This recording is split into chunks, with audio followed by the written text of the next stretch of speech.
ઇલેક્ટ્રિકલમાં admission લેવું છે, electrical એન્જિનિયરિંગમાં એડમિશન લેવું છે અને કટ ઓફ પર્સન્ટેજ ઓછા છે, તો રડો નહીં યાર. હું તમને એવા ચાન્સીસ બતાવું છું કે જ્યાં લો રેન્કમાં પણ તમને ફ્રી સીટ પર અથવા તમને જોઈએ એવી સારી પ્રાઇવેટ ઇન્સ્ટિટ્યૂટમાં એડમિશન મળી શકશે અને ફ્યુચર તમે જોરદાર બનાવી શકો છો. રાઈટ? શું તમારે જાણવું છે કે લો રેન્કમાં ગવર્મેન્ટ એન્જિનિયરિંગ કોલેજમાં કઈ જગ્યાએ તમને એડમિશન મળી શકશે અથવા ખૂબ જ સારી સેલ્ફ ફાઇનાન્સ ઇન્સ્ટિટ્યૂટમાં એડમિશન મળશે કે નહીં? તો બન્યા રહો અમારા સાથે. અને ઇલેક્ટ્રિકલ એન્જિનિયરિંગનું ભવિષ્ય એ કેવું છે એ જો જાણવું હોય ને તો વિડીયોમાં છેક સુધી બન્યા રહેજો. ઓકે? અને વિડીયો જુઓ છો તો એકવાર સબસ્ક્રાઇબ પણ કરી દો, તમારા મિત્રોને પણ શેર કરી દો. અને તમારે ટોટલ માહિતી જાણવી છે તો અમારા વોટ્સએપ ગ્રુપની લિંક અહીં નીચે મૂકેલી છે. જસ્ટ ક્લિક, આવી જાઓ ગ્રુપમાં, ઘણી બધી માહિતી ત્યાં તમને મળશે. ઓકે? આવો ત્યારે ઇલેક્ટ્રિકલ એન્જિનિયરિંગ નું ભવિષ્ય જોઈએ એ પહેલા આપણે જોઈશું કે તમને કટ ઓફ કેટલું છે અને તમને એડમિશન મળવાનું છે કે નહીં, અથવા તમારા લો રેન્કમાં પણ તમને કઈ સારી કોલેજમાં એડમિશન મળે છે. ઇલેક્ટ્રિકલ એન્જિનિયરિંગ અહીં જે હું ચર્ચા કરું છું ઘણી બધી પ્રાઇવેટ ઇન્સ્ટિટ્યૂટની ચર્ચા કરવાનો જ નથી, કારણ કે ત્યાં તો તમે એડમિશન સહેલાઈથી મેળવી શકશો, પરંતુ ટોપ રેન્કમાં આવતી કોલેજમાં લો રેન્કની અંદર પણ તમને એડમિશન મળશે. જેમ કે એલડી અમદાવાદ જે છે એનું ઓપન રેન્કની કટ ઓફ તમે જો, ઓપન રેન્ક 6,500 ની ઉપર છે. જો તમે ઇલેક્ટ્રિક અને જોઈને દુઃખી નહીં થઈ જાઓ કે 6,500 ઇલેક્ટ્રિકલ એટલે ડિમાન્ડ નહીં હોય, એ આપણા હાથમાં છે. રાઈટ? ગભરાવાની જરૂર નથી. એનું પીઆર જો તમારો 85 ની આસપાસ હશે તો you get admission in LD engineering college, free seat. જો તમે ઇકોનોમિકલ વીકર સેક્શન માં છો તો તમારો 80 પીઆર હશે તો પણ તમને એડમિશન મળશે. એસસીબીસી માં છો તો પણ એલડી માં એડમિશન મળી જશે. એસસી માં 22,000, એસટી માં 26,000. Enjoy life. રાઈટ? ગભરાવાની કઈ જ જરૂર નથી. એમએસયુ વડોદરામાં તમે જો ફ્રી સીટ પર એડમિશન લેવા માંગતા હોય તો 8,500 ની આસપાસ ઇલેક્ટ્રિકલમાં એડમિશન મળી શકશે. ઓકે? ઈડબ્લ્યુએસ કોટામાં 11,800 ની આસપાસ.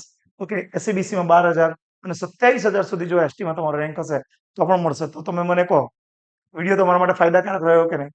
લો રેન્ક, ટોપ યુનિવર્સિટી, ટોપ કોલેજ, શેના માટે? ઇલેક્ટ્રિકલ માટે. તો જો તમને લાગે ને કે આ ફાયદાકારક છે તો શેર કરો ને તમારા મિત્રોને પણ. ઓકે?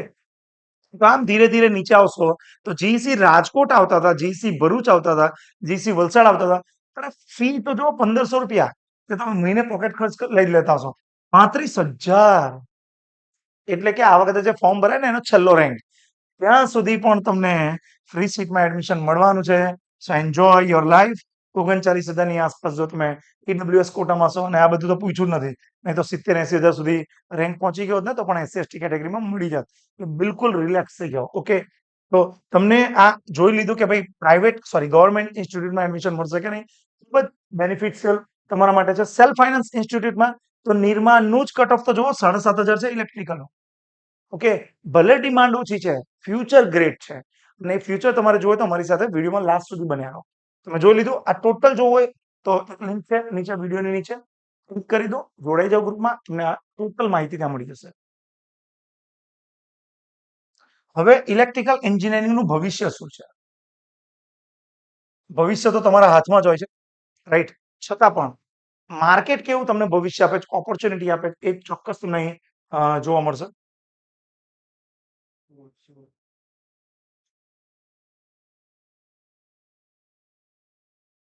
જો પહેલું તો ફ્યુચર શું છે, તો તમને બધાને એવું ખબર જ છે ને कि જેવી જરૂરિયાત આપણને रोटी कपड़ा और मकान की जरूरत है, ऐसे ही इलेक्ट्रिसिटी की जरूरत है. અને ઇલેક્ટ્રિસિટીની જો જરૂરત હોય તો ઇલેક્ટ્રિકલ એન્જિનિયરિંગ વગર એ પોસિબલ નથી. ધેટ મીન્સ તમારું ફ્યુચર બ્રાઇટ છે જો તમે એને યોગ્ય રસ્તામાં લઈ જશો તો. ઓકે? સેકન્ડ, તમે ભારતની અંદર જે ચેન્જીસ જોવો છો ને, રિન્યુએબલ પાવર હવે ગવર્મેન્ટ વળી રહી છે. ટ્રેડિશનલ કોલ થી ચાલતા, ગેસ થી ચાલતા જે થર્મલ પાવર સ્ટેશન છે, હવે એ નહીં, અમને રિન્યુએબલ એનર્જી જોઈએ છે.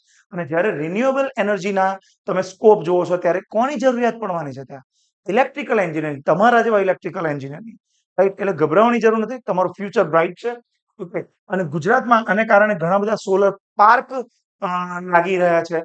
આ સોલર પાર્કમાં બહુ સારી રીતે, સહેલાઈ રીતે તમે એન્જિનિયરિંગ કરીને જોબ મળી શકો, નહીં તો પોતાનું પણ સોલર પાર્ક ક્રિએટ કરી શકો છો. ઓકે?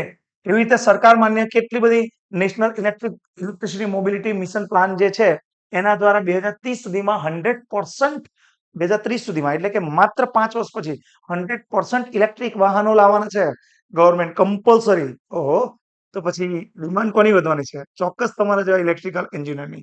એટલે હોપ ખોવાની જરૂર નથી, કોન્ફિડન્સ ઊંચો રાખો, રાઈટ?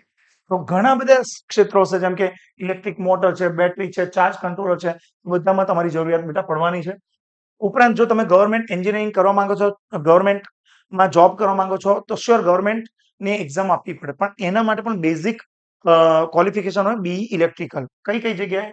કે જેમ કે તમે NTPC છે, પાવર ગ્રીડ છે, ભેલ છે, IOCL છે, ONGC છે, વગેરે જેવી આવી ગવર્મેન્ટ રેપ્યુટેડ મિની રત્ન, મહારત્ન જેવી સેન્ટ્રલ ગવર્મેન્ટની કંપનીમાં જો જોબ કરવા માંગો છો ને, તો તમને ઇલેક્ટ્રિકલ એન્જિનિયરની જરૂર પડશે. આઈ થિંક આ વિડીયો તમારા માટે ખૂબ જ ઇમ્પોર્ટન્સ હશે, કારણ કે ઘણા બધા લોકો એવું કહેતા છે હવે ઇલેક્ટ્રિકલ એન્જિનિયરિંગની ડિમાન્ડ નથી. ડિમાન્ડ તમારે ક્રિએટ કરવાની છે. ગવર્મેન્ટ તમને ઓપોર્ચ્યુનિટી આપે છે, ડિમાન્ડ તમે ક્રિએટ કરો અને પછી તમે લાગ્યા રહો, જો તમે તમારું ફ્યુચર ખૂબ જ બ્રાઇટ હશે, right? Thank you so much. મળીએ નેક્સ્ટ વિડીયોમાં. ત્યાં સુધી સી યુ, બાય બાય.